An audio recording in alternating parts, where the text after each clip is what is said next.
In this video, I'm gonna be giving you a step-by-step path to naturally prevent cancer. If you wanna do everything in your power to lower your risk of cancer, then start with these 9 proven strategies. Number 1, build lean muscle mass. Hardly anyone is talking about the importance of building lean muscle mass to lower your risk of cancer and to stop cancer cells. But this is a very important piece of naturally preventing cancer. Lean muscle mass declines as you age. This is something that naturally happens over time unless you do something about it. The problem with losing lean muscle mass is you'll start to subject yourself to many different health conditions. Your body overall becomes weaker and more susceptible to disease. If you do happen to become sick, having less lean muscle mass will actually make the recovery process more difficult and longer. Losing lean muscle mass also greatly impacts your metabolism. When people refer to their metabolism slowing down as they age,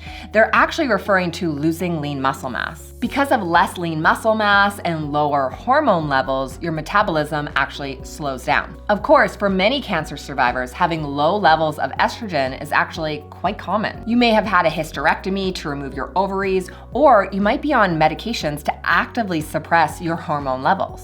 As hormones shift, we simply need to fuel your body differently. We need to support your body in a different way to prevent the loss of lean muscle mass. Here's how. To counteract this issue of losing lean muscle mass, you have to take these simple strategies. Eat to target protein levels. These target protein levels need to be calculated through a complete assessment of you and your body. This is how you get the most accurate target protein level. And this target protein level needs to be adjusted over time to get the best results. This is especially important for cancer survivors. Your body has been changed by cancer and chemotherapy, and your protein targets need to be adjusted as such. You should not be using the same protein targets as someone who's never had cancer. This just doesn't make any sense. To increase the amount of protein that you're eating, I want you to first focus on foods that are high in protein. This includes things like chicken, fish, tofu, or beans. The simplest way to increase the protein in your nutrition is to actually just focus on the foods that you're already eating that are high in protein. Take a look at what you eat in a typical day and just simply eat more of the foods that are actually high in protein. Now, eating to target protein levels is only one piece of building lean muscle mass. You need to combine the higher levels of protein with strategic resistance or strength training. The last strategy in this video is actually the #1 way you can naturally prevent cancer cells. Hardly anyone's talking about it, but if you aren't doing it, then you're absolutely missing out. More on that at the end of this video. The next way to naturally lower your risk of cancer is to eat foods that are high in antioxidants. Here's why antioxidants are so important. Every single day, our bodies are under oxidative stress. Just being exposed to our environment, our bodies are stressed and producing free radicals. Now, free radicals are dangerous when it comes to your cancer risk because they put you at risk of developing cancer on a cellular level. If you are continuously exposed to oxidative stress, then it's time to change that and time to repair the damage. The good news is what you eat can dramatically lower your free radicals and decrease your risk of cancer. Foods that are high in antioxidants actually work to remove or neutralize free radicals. This is protecting your body. Antioxidants are almost exclusively found in plant-based foods. Foods like berries, green tea, dark chocolate, spinach, or dark green leafy vegetables. It's amazing that you can literally use food to fight off cancer. They help your body repair before cancer even gets an opportunity to be created. Here is a very simple way that you can increase the amount of antioxidants in your diet. I want you to start with this strategy today. At each and every meal, your plate should be made up of half vegetables. A half plate of veggies will help boost up your antioxidants on a regular basis. This leads me to the next way to naturally stop cancer cells, and it's also linked to your food. Eat a high fiber diet. Maybe you have a family history of cancer, or you've witnessed someone go through the tough path that is chemotherapy, or maybe you're looking to prevent a cancer recurrence yourself. If you're watching this video, you are in the right place. These are clear science-backed strategies, and this is another one that's directly linked to your food. How you fuel your body is very important in stopping cancer cells. Fiber is a key part of this. We have clear data that shows cultures that eat higher amounts of fiber actually have lower rates of cancer. Unfortunately, a North American diet is not known for being high in fiber. We often rely on foods that are convenient and tasty, but there is a very simple way to shift this. Beans and legumes are loaded with fiber. Start including beans and legumes in your nutrition at least 5 days a week. This is a simple and straightforward way to start bumping up your fiber. You can include black beans in a salad or in a wrap, or include edamame beans in a stir fry. There are a lot of options here. Okay, on to the third way that you can naturally stop cancer cells. Complete strategic cardio exercise. So many people try to overcomplicate exercise in order to prevent cancer. It should not be complex. You do not need a gym membership, and you do not need to be dripping with sweat. The best way to lower your risk of cancer is by walking. For cancer survivors, this is also the best way to reduce your risk of a cancer recurrence. Start simple. Even a short 5-minute walk can lower your risk of cancer. A little bit of exercise is so much better than doing nothing at all. We're trying to build habits over the long term here, months and years of increasing your physical activity. So let's start small and build on this. While walking is an easy and great place to start, I also want to make sure that you're choosing a movement or exercise that you love. There is really no one size fits all when it comes to exercise and lowering your risk of cancer. To support you in sticking with this long term, truly changing your exercise habits over time, then it's got to be something that you love to do. Walking your dog, biking around the city, or maybe swimming. While I suggest walking as a great place to start, it also has to be something that you really enjoy doing. Even for cancer survivors who are still in active treatment, movement or exercise is key to your treatment and recovery. A 2018 report from the American College of Sport Medicine concluded that exercise or physical activity is safe for cancer survivors, and every cancer survivor should actually partake in some level of movement or exercise. If you have restrictions from surgeries or limitations with your movements, then there are many ways to work around this. Many cancer survivors have limitations or restrictions in how much they can move their upper body. So again, walking is a great place to start. Eventually, we want to work your walking up in duration. Ultimately, you're aiming for 150 minutes a week or 10,000 steps a day, and this will lower your risk of cancer. This has been proven over and over again in numerous studies.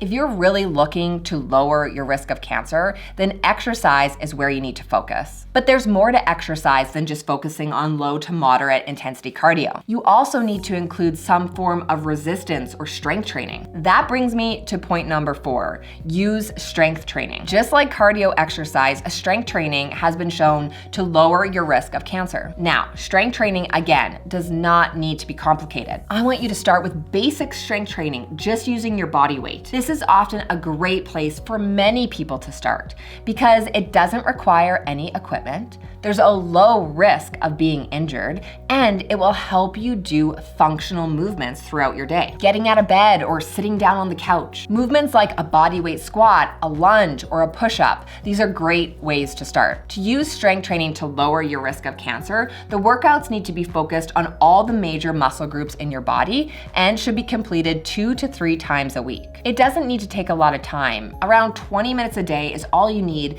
to naturally lower your risk of cancer through strength training. On to the 5th way to naturally lower your risk of cancer, and that's to stop or to limit alcohol. Alcohol is known to increase your risk of cancer, so it's important to stop drinking it completely or cut back on the amount you drink. In recent years, stronger statements have actually been released from the World Health Organization about alcohol and cancer. It's quite clear at this point that alcohol is linked to many different types of cancers: breast, colorectal, or throat. But here's the truth. Completely eliminating alcohol is really difficult for some people. They enjoy alcohol in a social setting, wine tours, craft beer, cocktail hours. So it's difficult to completely and totally eliminate alcohol. If this feels like you, then just start by reducing the amount you drink. Switch to a lower percentage of alcohol, like a light beer, or incorporate more non-alcoholic options into your routine. Substitute for non-alcoholic beers or wines, or perhaps have a soda water instead of something that has alcohol. You may choose to limit alcohol just to social settings or only on weekends. Whatever strategy works for you,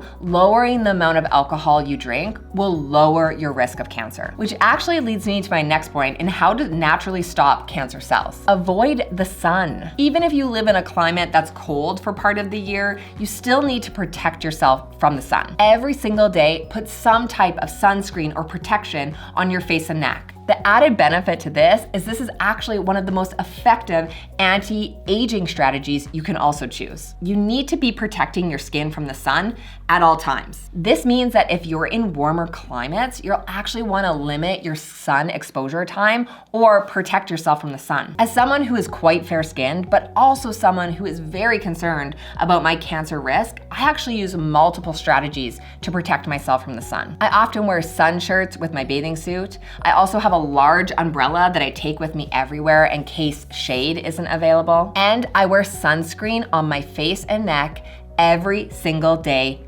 365 days a year. The 8th way to naturally stop cancer cells is to prioritize your health. I include this point because this is where most people actually mess up, and I don't want you to make the same mistake. When you first decide to lower your risk of cancer, you're probably feeling very motivated. Maybe something has happened to you or your family, perhaps a cancer scare. So this is at the top of your mind. But here's what happens. Over time, your commitment fades and you start to slip into old habits. Work demands, the kids need something, and then your health and your nutrition, it starts to get pushed aside. Those healthy habits that you fully intended to stick with, they start slipping and you're back to square one. Well, here's how to prevent this from happening.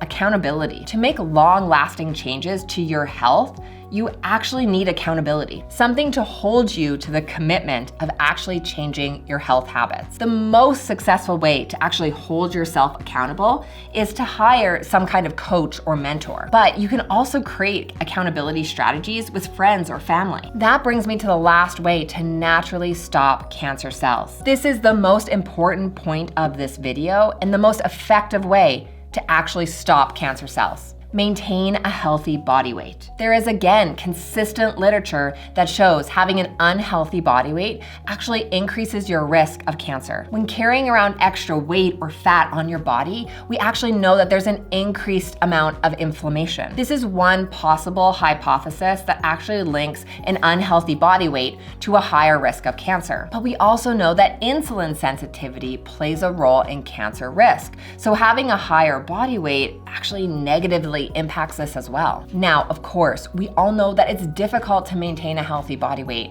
because our typical lifestyle just doesn't support this. If you spend hours working a desk job and then you get home from work and you're super exhausted, it's just really difficult to maintain a healthy body weight. But regardless, allowing your body weight to creep up will actually increase your risk of cancer. So here's what you need to do. Start by taking strategic steps to make sure that you're able to maintain a healthy body weight. You can get a treadmill desk to get more steps in. I want you to block out a section of your calendar that's dedicated to getting exercise or movement. Meal prep at the start of the week, or hire a coach or a mentor that can help you to get the results you want. When you take a closer look at the literature around the risk of cancer, there's actually a common thread throughout. Let me explain. Many will claim that different foods actually increase your risk of cancer. Sugar, for example. There are a lot of claims that sugar will actually fuel cancer cells, but this is actually not true. Here's why. When you look at the scientific literature that looks at sugar and cancer, there's actually something bigger at play here. It's common for people who eat a lot of sugar to also have an unhealthy body weight. Makes sense, right? It's a lot of unnecessary calories that will drive your body weight up. Those empty calories from sugar also don't give you a lot of nutritional support, but you can control for this through statistical analysis. So basically, remove this factor of being overweight and just look at sugar in in isolation. When we do this, there is actually no link between sugar and cancer. If you're able to maintain your body weight while eating some sugar, then your risk of cancer will not be increased. A breast cancer survivor that I worked with in the Cancer Freedom Program actually really struggled with eating sugar after cancer. She had been told early in her diagnosis that eating sugar actually would fuel cancer. It was said by a well-meaning friend, but this is actually dangerous misinformation. So instead of focusing on what would actually lower her risk of cancer, she was totally hung up on eliminating sugar. The problem was that even by eliminating sugar, she was not losing any weight. Those calories that she would have got from sugar, she just simply replaced them with calories from something else, like carbohydrates. As a result, she was still at an unhealthy body weight, and her risk of cancer had not been changed at all. All that work and anxiety for nothing. Of course, I am not suggesting that you eat lots and lots of sugar. Nutritionally, that just doesn't make any sense. But if you want to enjoy a piece of cake at a birthday party or an ice cream cone with your kids, then you should feel safe doing so because this will not increase your risk of cancer. But here's the truth about naturally stopping cancer cells. If you actually want to make a difference with your cancer risk, then you've got to start putting these strategies into action. Here's exactly where I want you to start. With your exercise. This is not only going to help you prevent cancer cells, but it's also going to help you maintain a healthy body weight. Here's where to start. I've linked up this next video here. See ya in there. Let's get started.